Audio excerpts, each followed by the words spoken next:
Trump stopped processing overseas. They're creating jobs and opportunities for Americans. You know, we as Asian Americans always care for our parents. Entrepreneurship of the Pakistani community, that to me is really a motivating factor in the economy here in Houston. You know, there's always bad apples in every group. We need these immigrants. Who's going to pick the crops? Who's going to clean the building? Who's going to take care of his hotels? Who's going to cook the food?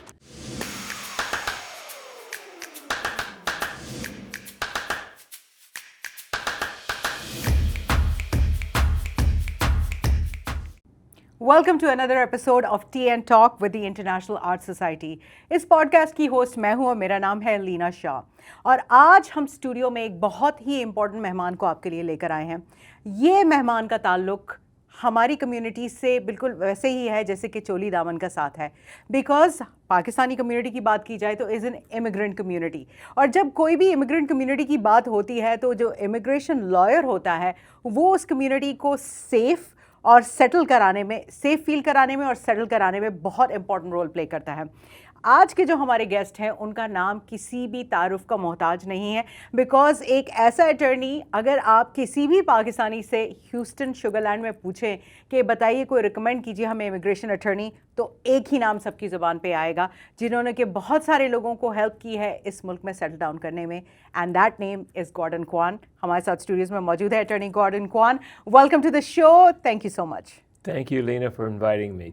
Of course, today, I have been aggressively emailing you to come and talk about in the show.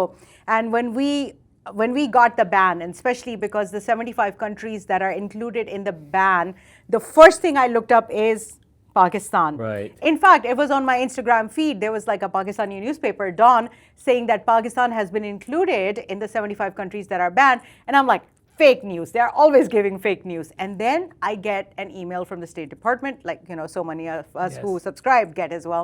And Pakistan is including. So it's a shock. 75 countries. Pakistan, I thought, was making very good relationships with the US because the Pakistani Prime Minister wanted to give Trump the Nobel Peace Prize. He nominated him for it. But do you have any idea as to why Pakistan has been included in this list? Not really, and I obviously was very concerned when I saw Pakistan in there.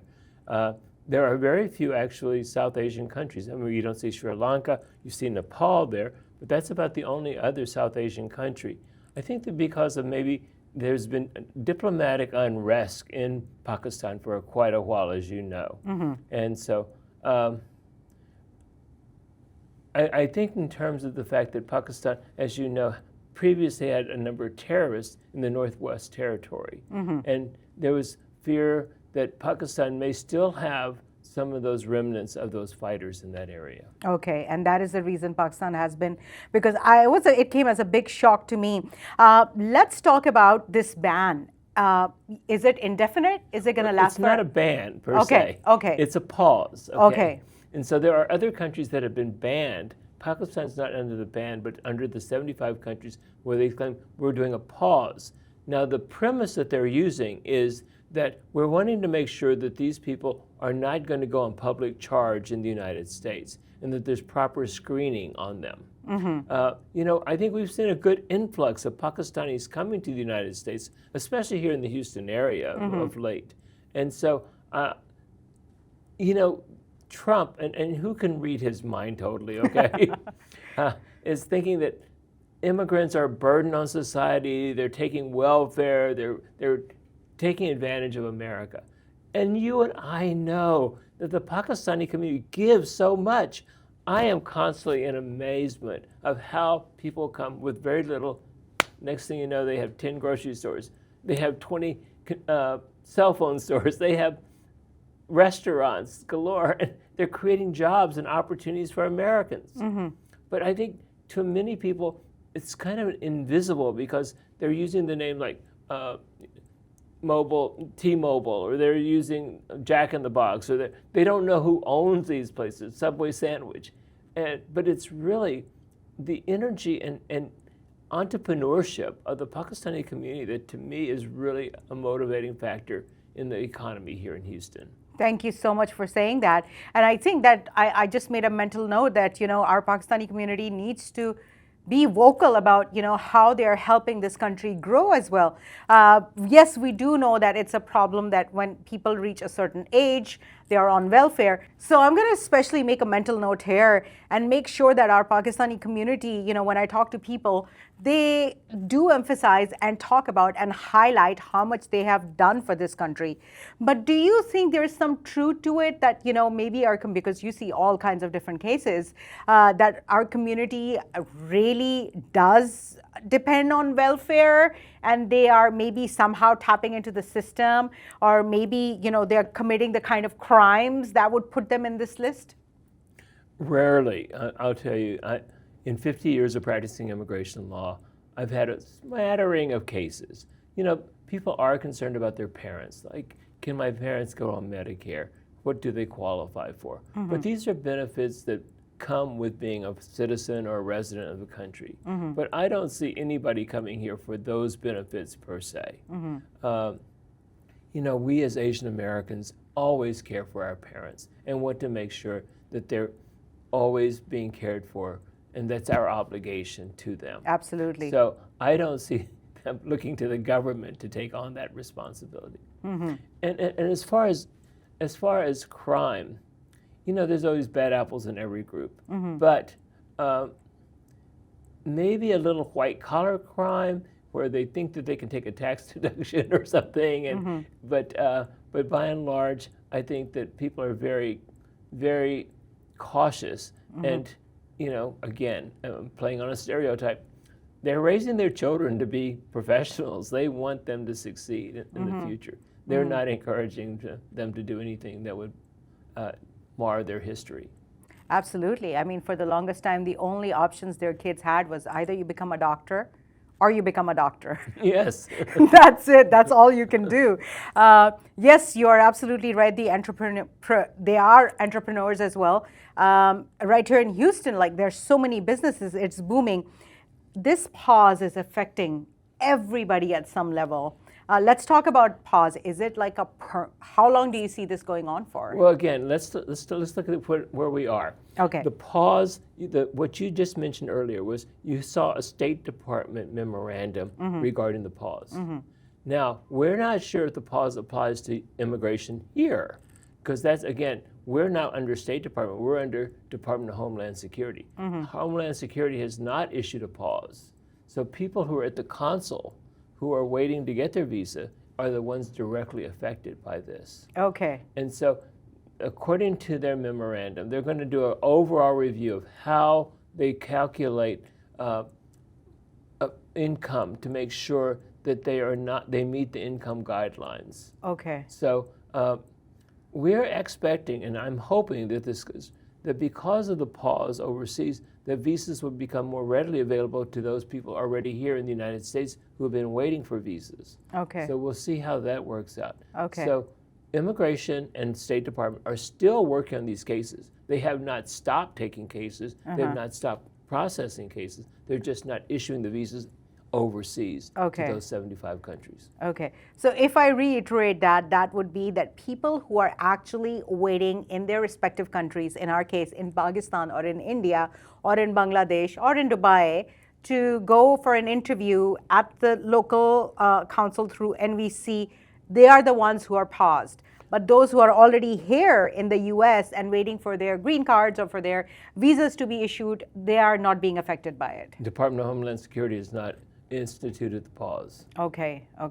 So, and you're saying it may be good news for the people who are here because now the visas would be available for them over here. We had a situation under COVID where Trump stopped processing overseas. And I don't know if you recall, but all employment-based visas were current in the United States.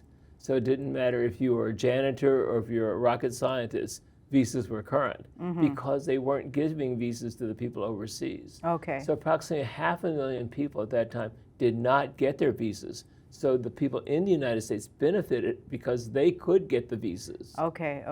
So they have just halted the visa issuance abroad but the processes are still going on Exactly. here in the U.S. Exactly. So we're still getting letters from NVC. We're still getting the documents ready for interview in Islamabad. We're doing everything just like normal. We don't know how long the pause is in place, but we're still telling our clients, get all your documents, get your birth certificate, your police certificates, everything ready. Right. But Mr. Quan, you have been doing this 50 years. You have seen it all. What? Every day is a new day. Every client's a new client. But what do you think? Like, what's your prediction? What's going to happen? You know, I kind of made a bad prediction once before because I felt like Mr. Trump being a businessman and his supporters being business people, they have to understand we need these immigrants. Who's going to pick the crops? Who's going to clean the building? Who's going to take care of his hotels? Who's going to cook the food? These are essential jobs. And the prediction is that in 2026, that by the last quarter of the year, we're going to be down to like 1% growth because there's not enough workers to fuel the growth that they need in the economy. So my prediction was that at some point in time, Trump will come to a realization saying, hey, I'm going to be a great guy and I'm going to like get some immigration reform, and people are going to say, oh, what a wonderful guy he is. Amen to that.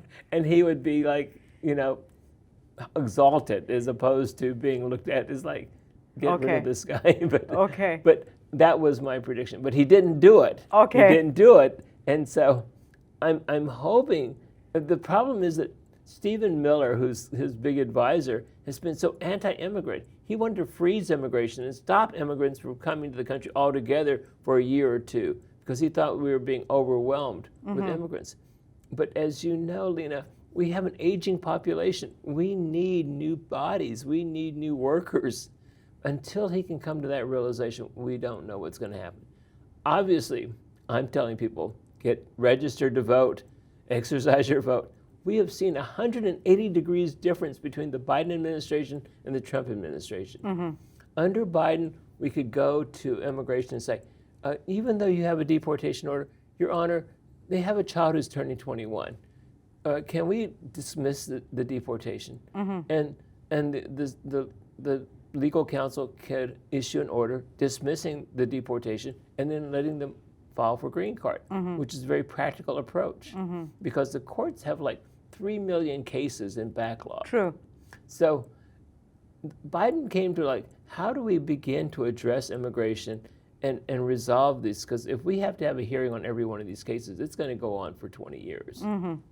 So there's a practicality, and I don't know when we're going to reach that practicality point. I feel like if the Democrats take the Congress, that they will put a clamp on some of the crazy things that are going on with Trump. Now, we've talked about the pause and how it is affecting our community. Now, there is another thing that is in the news every time, no matter which social media app you open, you look at what ICE is doing. How is ICE affecting us here in Houston, in Sugar Land? How long will this go on for? And do they really have all this power that you see? Like today I saw this tweet in which there was an internal memo that they can even go inside the house without a warrant. Can you tell us what's going on? I'm very disappointed with the courts, to tell you the truth, with the Supreme Court. Okay. You know, for years we've had this thing called, it was a case called Mapp versus Ohio, that just because a person looked foreign or looked like they could be a criminal, that's not enough. You have to have objective evidence besides appearance. So in California, there was that case where ICE was arresting people they suspected as being undocumented just on their appearance.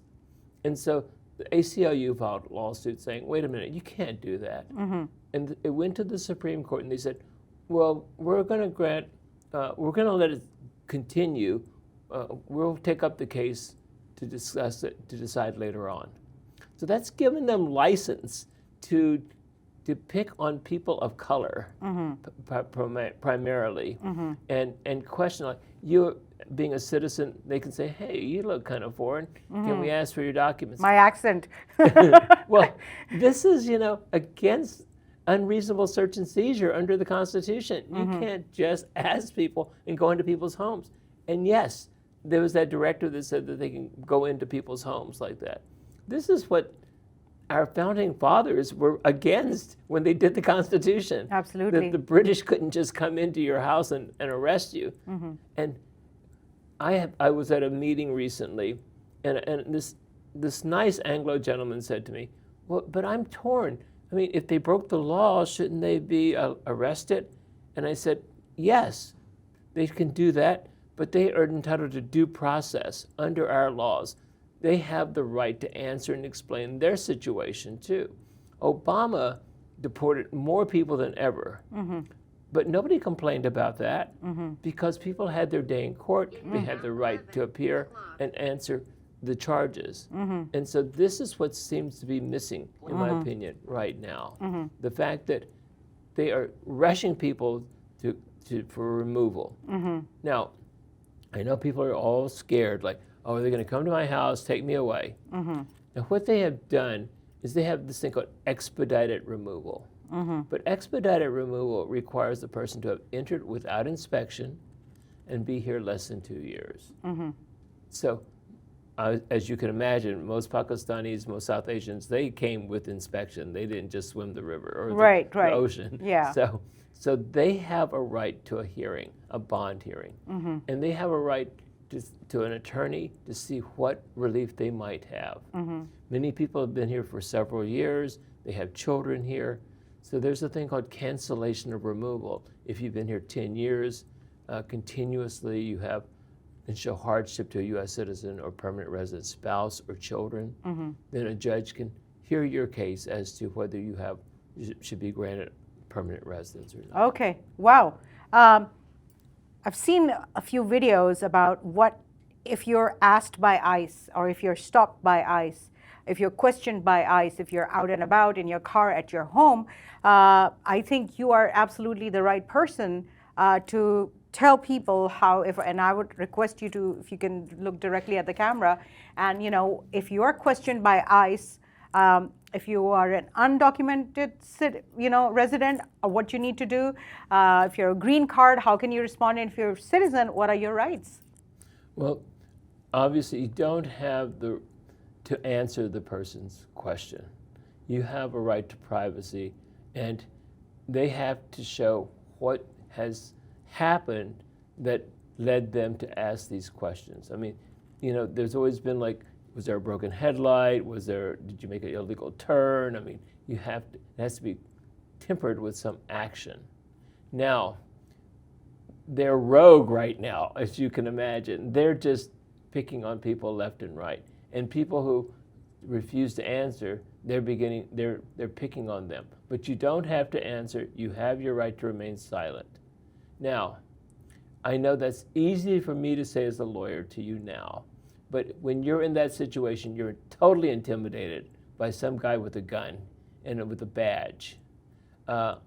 So normally, I think I would say, I have my papers at home, or because we don't carry green cards with us or citizenship, but I would just be calm and try to answer the officer if you're a citizen or green card holder. If you don't have your papers, what I give is a letter of representation to my clients saying, talk to my attorney, we're working on my green card. So I would say, you don't have to answer. If you answer, try to answer in a calm manner. Don't provoke the officer. If you are a citizen or resident, explain that you don't have your papers with you, but that you can get them if they want to check on that. If you're undocumented, explain that you have an attorney, if you have an attorney, and that you're working on your situation. Fantastic. Thank you so much for doing that. Would you recommend we start walking around or driving around with our citizenship certificate like glued to my windshield? Isn't that sad? Oh my God. I mean, I was just talking to you the fact that I was in Dubai recently, and people are just so free, Right. Nobody's like questioning anybody about things, and I hate the fact that our society has become so litigious and that we are in so much fear I have clients who say, I'm not even leaving the house, I'm so scared. And it's such a police state now. Right. No, I hesitate to tell people to bring the proof of their citizenship. But, let me just say, I understand. I recently came back from a trip to Europe, and they put me in secondary. I showed my passport, and then they said, "Oh, you got to go this line." And then I said, "No, now you had to go this way." And then they took my passport and they gave me a badge, and they said, "Sit over here and wait." And I'm like, "What's going on here? I am a U.S. citizen. I'm an attorney. Don't give me this stuff, But they just checked my luggage and gave me let me go. Right. So what's going to happen with me? I've got 2 trips planned. And so it taught me a lot of empathy, because I thought, if I were not a citizen, or if I was just a tourist, would I be thinking, hey man, am I on the next plane back to wherever I came from? Right. So there is tremendous fear. But I think part of it, and let me just say, and you're in the media, they have played the media really hard. They have scared people left and right. You see the most egregious cases going on. I mean, the shooting in Minnesota and things like that. We have ICE presence here in Houston, obviously. They have not been as belligerent or visible. Where I have seen them most active, we have a number of people under orders of supervision. I don't know if you know that phrase, order of supervision. No, I don't understand that. Under past administrations, even if you got deported, they let you stay sometimes, but you have to check in every year to see what's going on. Okay. Maybe they couldn't get a visa or passport for you. Okay. So you've been checking in. Now when you check in, many of them are being detained. Okay. And being held for processing. Okay. All right. A lot of people from our community also are in detention centers. And we just heard someone died, and now it's a homicide now, according to the medical officer. In El Paso, and that's here in El Paso. And the conditions are not that great. I do not know if that's for everybody, or is it just a few cases? What rights people have once they are in detention center, and how can people help their family members who are already there? Well, I know when they're detained, it takes them about 72 hours to get them processed. The big detention center we have right now is in Montgomery County in Conroe. It's a fairly new facility. Every time I've gone, it's been a clean facility. I have not seen those deplorable conditions. Of course, I have not been in custody there, but I don't think it's that bad. But they have generally the right to counsel, the right to a hearing.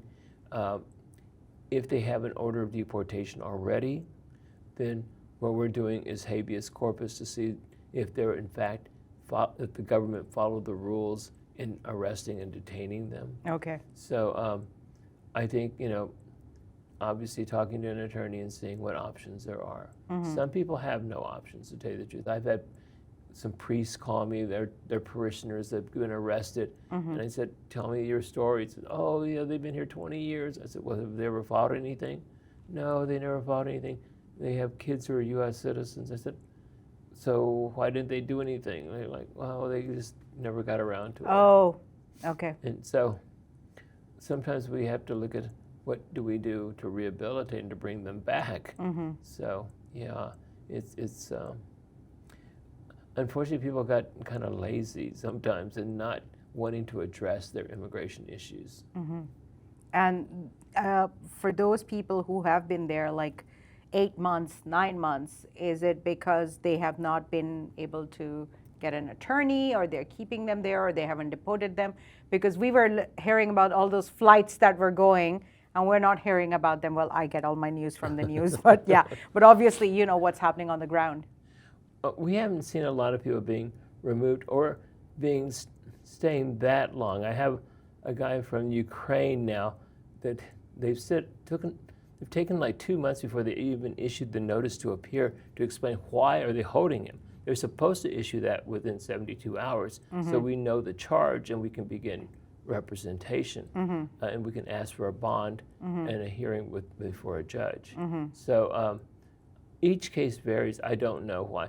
It had been the rule before that if they had a person for over 6 months, that meant that they couldn't get travel documents for them, and they would release them and then call them back when they got the travel documents. Okay. But this administration has, it's been really weird. I've had another episode where I had a woman from Colombia, and she was being detained. And then her husband called me and said, they let her out. And I said, why? He says, I don't know. They just let all the women out. And I'm like, really? Yeah. So I asked her, I said, did they give you any documents? Apparently they were just overcrowded, and they just decided to clear the jail. Oh, wow. Okay, nothing shocks me anymore. Last question, Mr. Quan. Thank you so much for your time and doing this for our community. The budget for ICE is more than all other law enforcement organizations, including the FBI. And they are trying to put more and more money into ICE. Where do you see this happening in the last, we've just, through 1 year, got 3 more years to go. Where do you see this going, and how would you think it's going to affect our community? Well, I'm hoping, and maybe this is a kind of a false hope, that when we see the Democrats take back the House, they'll claw back some of this money, just like the Republicans have clawed back money for a lot of programs where they already allocated the money. Right. And then, but the stories you're hearing about how they're hiring people with limited training, going to places like rodeos and bars looking for people who are just kind of anti-immigrant, and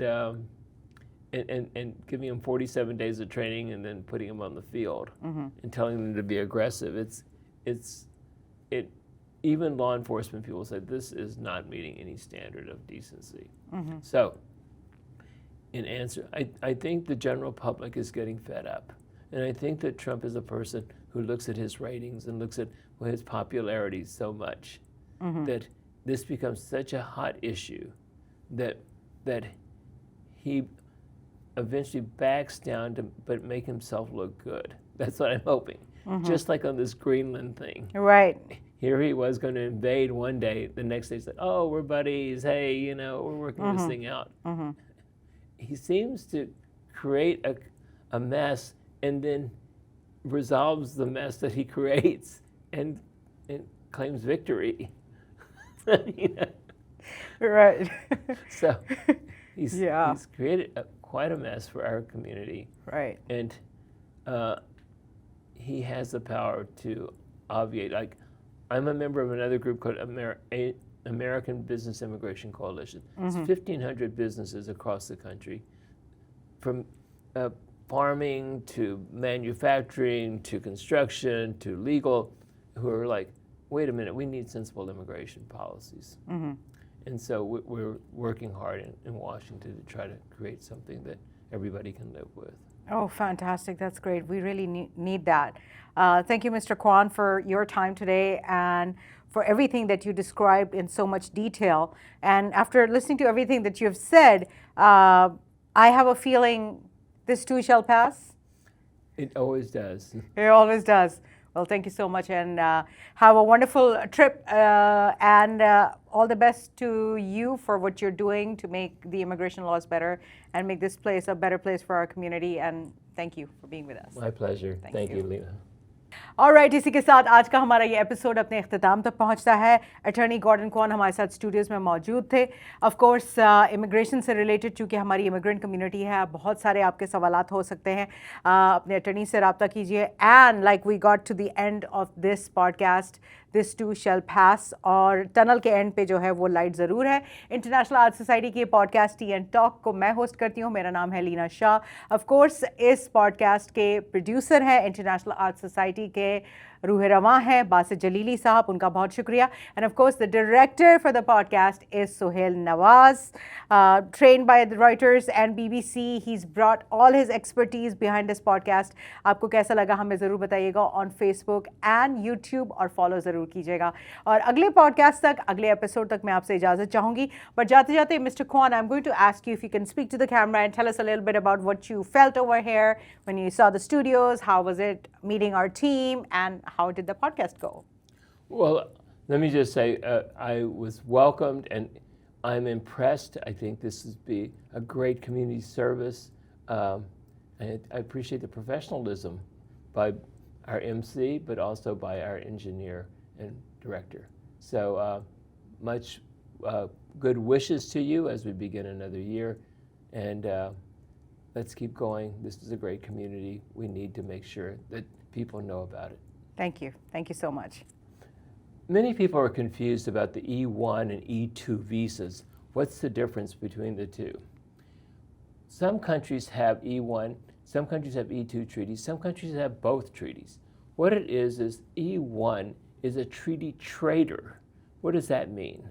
That means that trade between the treaty country and the United States is at least 50% of the trade that company has. Now, it could be traded into all types of goods. It doesn't necessarily mean you have to have a large company. I have a Norwegian client. They've been trading oil field equipment. It's he and his son. They've been doing that for many years. They have an E1 visa. E2 is more common, I've seen, for the Pakistani community. Those are treaty investors. Now, there are three requirements for the treaty investor category. One, there has to be a treaty of investment between the United States and the country. Pakistan has such a treaty. Two, that it has to be substantial. Now, the law does not define what is substantial. Usually, substantial means substantially enough to do that type of business. In reality, the service looks at least, say, $60,000, $70,000, something like that, or more. The third requirement, it cannot be marginal. And what does marginal mean? Marginal is defined as it's more than just to take care of you and your family, that it has to create jobs for U.S. workers. So the idea when they passed this treaty is that more Americans would get jobs because foreign nationals would invest in the United States. So E1 is trading, E2 is investing. I hope that clarifies the issue.